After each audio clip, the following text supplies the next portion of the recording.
Aye, shepherd's pie, greetings from the Philippines. Welcome to the garden for a coffee and a chat. It's the early hours, I couldn't sleep, so I thought I would take the opportunity to come out to the garden while it's cool and the roosters are still asleep. So it's 3 o'clock in the morning now, so they'll start waking up soon, so this probably won't be a long video. And amazingly, the neighbours are up across the way, they're in the garden having a chat and a coffee. Seems strange for 3 o'clock in the morning, but there you go. Anyway, I'm going to talk about something that I haven't talked about before in the channel, I don't think. And that is the way newbies, I say newbies, new single guys who come to the Philippines behave when they first arrive here. Because they do things, or I've observed them doing things, that they wouldn't do, I'm assuming, in their home country. Oh, they're off. Here come the roosters. I should have come out earlier. They might go back to sleep. Oh, here we go. It was pitch quiet before I came out here. Anyway, they seem to forget to bring their common sense with them.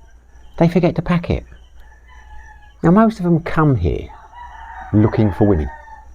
I mean, that is the reality of it, let's face it. That's why the majority of, certainly the single guys, come to the Philippines. And most of them are looking for love. Not all of them. Some of them are coming over here to be promiscuous, to be sexually active. You can do that here. It's not an issue if you want to. Casting no judgment on that. But that's not so many. Maybe some of the younger guys, but most of the older guys tend to be lonely souls who are coming here looking for a female partner. And they will find one, no doubt. You get a lot will come over and say they're not looking for that, but it won't take them long to find one, even though they're not. It just happens here. You know, after a while, the routine of being single becomes a bit boring, becomes a bit stale. You're meeting women all the time. You end up taking them out for a drink, and then next thing you know, you're in a relationship. Now, the point is, most of these guys who come over here who are looking for a woman, they've done their research. They've seen that, you know, the countless videos telling you how many gold diggers there are. Don't do this, don't do that, don't give them money. You know, never get involved with a single mother. They'll do this, they'll do that. I mean, some of the advice is valid. Some of the points are salient, but a lot of it is just bitter, twisted men who've had bad experiences and think that it's the same for everyone. I've not had any of those negative experiences, either in Thailand or Cambodia or here. So, you know, it's the luck of the draw. But I don't think it is luck. That's why I'm making this video. It's about the way you behave and the ground rules you put down, the common sense you have when you first meet people. Because there are different types of women over here. There are the ones that are looking for a good time, short time fun, as they call it on Tinder. Not so many here as there are in places like Thailand, because there's more of a stigma here. Because it's a Christian country, majority Catholic country, that kind of behaviour is looked down on. But you can get it. You've also got the gold diggers. Now, they're out to con you from day one. You know, that's their game. You know, they'll be active online generally, and you can, you know, if you've got a bit of common sense, that's why you've got to bring your common sense. You'll pick up on that straight away. I picked up on it straight away. I've not been conned, you know. The second someone starts talking on Facebook, you know, about if they're not Facebook, sorry, on Tinder or something like that, as soon as they're like, you know, overly friendly, making sexual innuendo straight away, that's a warning sign, because Filipinos aren't generally like that. And then within a few of the conversation, a few more lines down, they'll start talking about how little money they've got and, you know, how tough their life is. And, you know, that's me gone. You know, I end the conversation. I'm not interested. I will not carry it on from that point onwards, you know, because I know what's coming next. It will be, you know, blah, blah, blah. Oh, can you give me some money for this or whatever? So I don't do that. But they are not the majority. It might seem like they are online because some of them make a business out of it. The vast majority of the women you meet here who show interest in you will be for two reasons. The first one, and these are the ones you need to be careful of, in the sense that they are in love with the idea of meeting a Westerner, because they are in love with the idea of having a better lifestyle, of having more money, etc, etc, etc. Now, I don't hold that against them, but the point is, when you meet these women, it's easy to feel from the start that they've fallen in love with you, but they haven't. They've fallen in love with the idea of you. Then there will be some other women, I say the vast majority here, who are just looking for a relationship with a guy that is of interest to them, who can give them the stability, but can give them a better life or a better relationship than a Filipino. Is less likely to be an alcoholic, is less likely to be unfaithful, is less likely to get them pregnant and then piss off to another island. Now, not all Filipino guys do that. Not saying that, I'm saying, but those are the women. Generally, they've had a bad experience with a Filipino in the past, and they want to try a Westerner. You know, those are the ones I would suggest you look for. But you're going to be confronted with all of them. You are going to come across those 4 different types of women on a daily basis. Now, the way, unbelievable. I've just had a beetle land in my coffee. There you go. That's my coffee gone. Great start. You're going to be confronted by all 4 of those women types. Now, I'm not going to make out I'm some, love God and, I'm some guru when it comes to dating. I'm just saying to you, the reason that I, so far, touch wood, have avoided these kind of relationships is because, not because I'm a genius, because I use my common sense. I treat dating in the Philippines, in Thailand, in America, in wherever I've been, the same as I would in the UK. Now, if I met a woman in the UK and she started complaining she didn't have enough money and she wanted this and she wanted that and could I help with this or whatever, that would be the end of the date. It's not because I'm tight or mean. Maybe I am, don't think I am. But as I've said before, people who are mean don't realise they're mean. But that's not for me. That's not for me. It would be warning signs. And you should have the same attitude when you come here. Now, don't get me wrong. If I go out on a date in the UK, I'm paying for the meal. I'm paying for the drinks, whatever we do. I'm old-fashioned in that sense. I'm the man, in my mind, the man pays for everything. But in the Philippines, that's as far as it goes. Now, there is a difference between getting in a relationship with someone, falling in love with them, and then realising, or they have greater responsibilities. They have responsibilities, financial responsibilities to their family, to look after their children and things like that. Yeah, if you're in that relationship, if you've met someone and you've fallen in love with them, then I understand entirely why you are, supporting or contributing to the family or whatever, and looking after her financially. If she's given up her job to look after you, etc. I get that. I understand that. I don't have a problem with that. I could end up in that situation. I can see how it happens. But why you would openly pursue and try and get into a relationship like that is beyond me.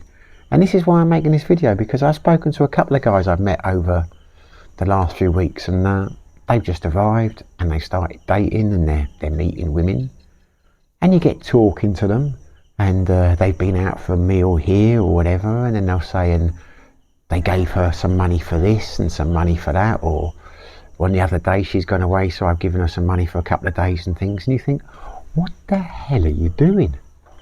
Why are you giving this person money from the off start? For what? I mean, if you're doing it now and you're giving them money now and you don't even know them, then why will you be surprised if you ultimately end in a relationship with them is that's the pattern for the future and you're constantly doing it? Because you're behaving in a way I would suggest you wouldn't do in your home country.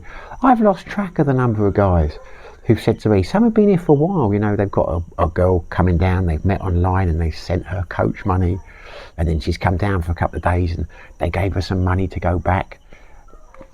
That to me is alien. That is not the kind of relationship that I want to get into.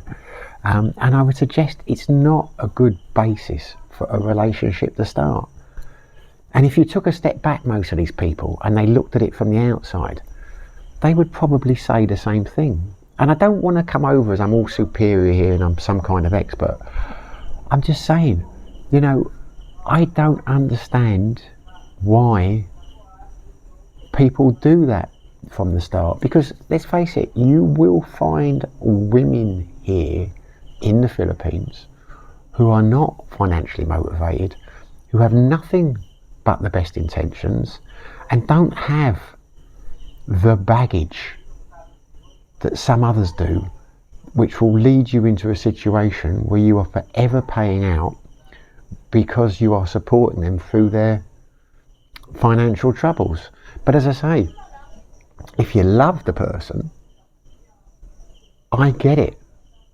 But you only love that person because you ignored all the warning signs and got to know them better. Because I had a guy the other day who was telling me how much this woman liked her and all this, and how, you know, she was so full on, and he tried to end it initially, but she was just so, you know, into him that it was getting hard to do. And as I said to him openly, she's not into you. She's into the idea of you. She doesn't know you. You know, that's the reality. She has, and I've never met the woman, you could just tell, or certainly that's the way I view it. If I'm wrong about her, I apologise. I'll never meet her, so I don't know. But let's face it, common sense, people do not fall in love at first sight that way. She is in love with the way she feels that you will potentially change her life for the better. She's not in love with you. Classic example, this guy I was talking to said how she'd had a couple of Western boyfriends in the past, and they treated her badly, so he felt sorry for her. Well, you've got to ask yourself a question. Why has she had a couple of Western boyfriends in the past? Because she is chasing the Western dream. And why is she chasing the Western dream? Now, I'm not going to talk too much about Ellen, because I'm not saying we have a perfect relationship, but I am going to give an example. Ellen's never had a Western boyfriend. I'm the first one. When we first went out, I paid for everything. And then she came and stayed with me in my apartment for a couple of days. And I paid for everything there. And then the day she left, I couldn't believe it. I was shocked by this. I felt cheap. She left and she went, and I was in the kitchen. I found some money on the side. And I thought, where the hell has this come from? So I messaged her and I said to her, why have you left some money here? And she said, yeah, it's for my half of the meals when we've gone out and things. Now, obviously, I didn't accept it. I made her take it back the next time I saw her. But the point was, and I can say it now, a year or so on, I mean, we've been going out, I don't know. Well, I met her the first month I got here. It's only like the last year we've been living together. So we've been in a while, long enough for me to know that Ellen is not after me for my money. Don't get me wrong, she goes out a lot more now because of me. We go out for meals and things, but she's not after the cash. And Ellen is not unusual. There are a lot of women like that in the Philippines, financially independent women, and that's something you should look for. A lot of guys over in the Philippines, over in Siquijor, I had a few mates over there, and their ground rule was they would not go on a date with a woman unless she had a job, unless she was financially stable in the sense she was working, because their red flag straight away was the woman was unemployed. Which is why I'm talking about common sense. In the UK, if you met a woman who hadn't had a job for a couple of years, you'd start to think, why? You start to think that she had an addiction or something like that, you know what I mean? It's common sense in my book. I'm getting coffee withdrawal symptoms now. I keep going to pick up my cup and have a swig of it. But yeah, I genuinely don't know what happens to guys. But well, I do in the sense that a lot of them won't admit it. They're lonely.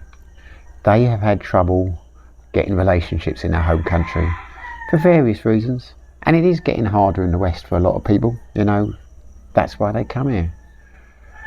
But if you are one of those people and you're coming over here to meet women, you will meet them.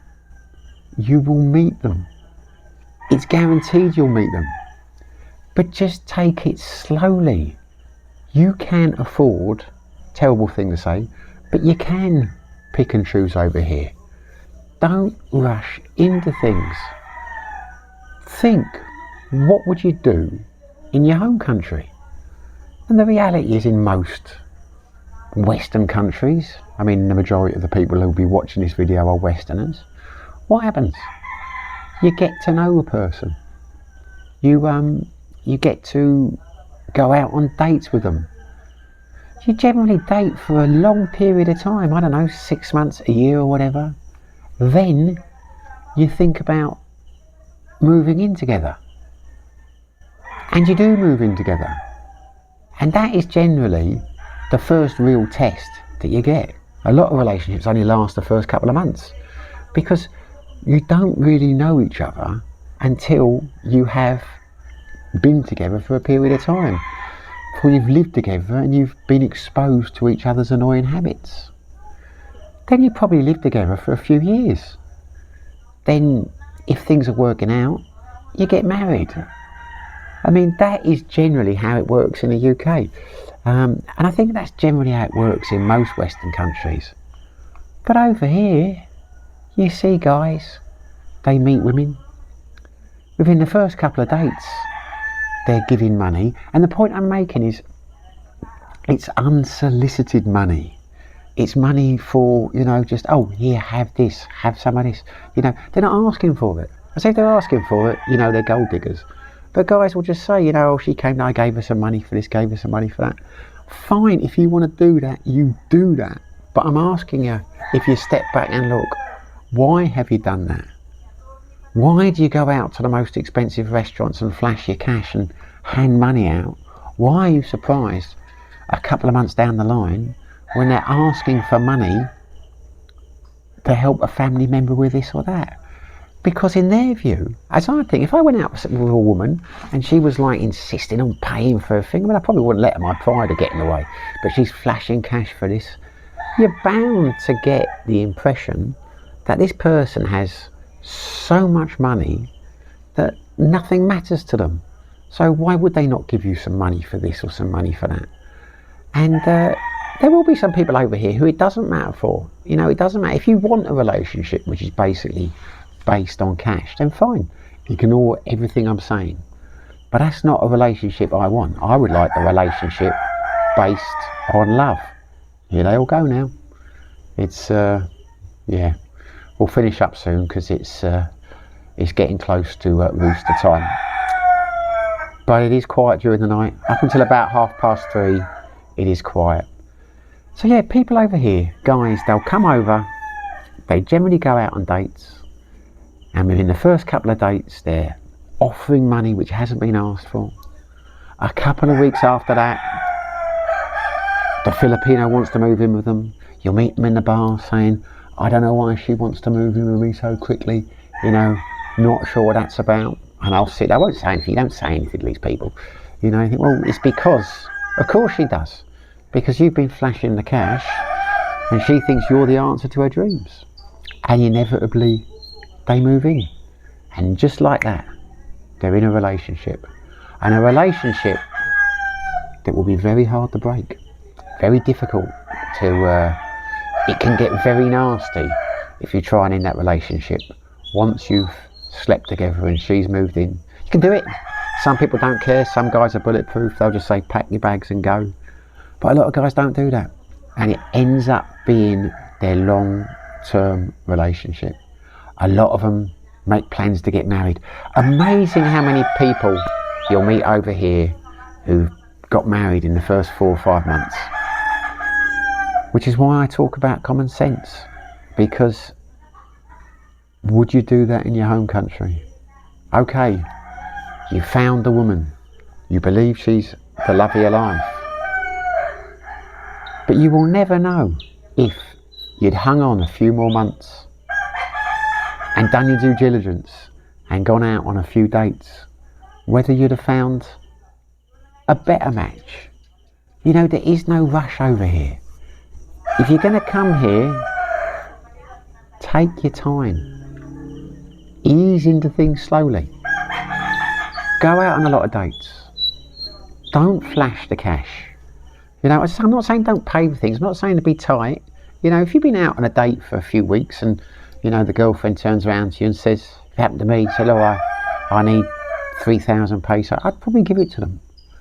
But I'm never going to go out on a date and on the second date say, oh, are you all right for money? You know, would you like some cash, etc. You know, I don't get it, because in my mind, if I do that, how do I know the next date that she's not coming out with me just because I gave her some money? You know, and I don't want a relationship based on that. That's no good to me at all. Not at my age. You know, if I was older and I was like, you know, in my 70s and I was going out on dates with 20-year-olds, I'd know in my mind that's the way the relationship was working. I would have to do that to keep the relationship going. But thankfully, I'm not at that point yet. So I'm telling you, if you're going to come to the Philippines, pack your common sense. Bring your common sense with you. You know, think. Have it in your mind. Set some ground rules and stick to them when you go out dating. Whether that's meeting people online or whether that's going out for the dates. You know, when you've been out for the dates and you're intoxicated by the beauty and the excitement or whatever, the next day when you wake up, have a stop and a think. Play back in your mind what happened on that date. Think about how you behaved. You know, it's not rocket science really. It's how, in my opinion, you avoid the pitfalls of ending up in bad relationships over here. Because it's very easy to come here and end up in a relationship. Incredibly easy to end up in a bad relationship. But it's just as easy to end up in a fantastic relationship and meet the love of your life. If you use your common sense. If you step back from things. If you don't push forward. If you resist the pressures. Because you will get pressures here. Women in the Philippines seem very keen to move in with you and make the relationship serious within the first week or so. My advice would be to resist it. If she really likes you, she will stay with you. She'll stick with you. If she doesn't and she ends it because you won't let her move in straight away, well, in my humble opinion, you've dodged a bullet. You know, and then you just move on to the next one. Because there will be lots of opportunities here. But it's like the old expression, the old words of wisdom, marry in haste, repent at leisure. It's the same in any part of the world. You know, you, rightly or wrongly, you have the power here. You have the power when you're dating. You're in demand. You are a commodity. Once you're in a relationship, once she's moved in, once you've got married, there is a complete power reversal. You know, you don't have the power anymore. She has the power. So you want to make damn sure you want to use the power while you've got it. While you are the one in control, that's when you take the time, you do your due diligence, you use your common sense. Because then, when you do eventually settle down and the power is reversed, touch wood, you don't have any worries because you've found a good woman, which I'm sure ultimately that's what you're looking for. Anyway, I've said enough. I was going to end because of the roosters, but the roosters seem to have stopped now anyway. But now the birds are coming out. It'll soon be the sunrise. Anyway, hopefully you enjoyed the video. If you did, smash the like button. If you haven't subscribed, it would be fantastic if you did. Whether you do, whether you don't, whatever you're doing, stay safe Be lucky.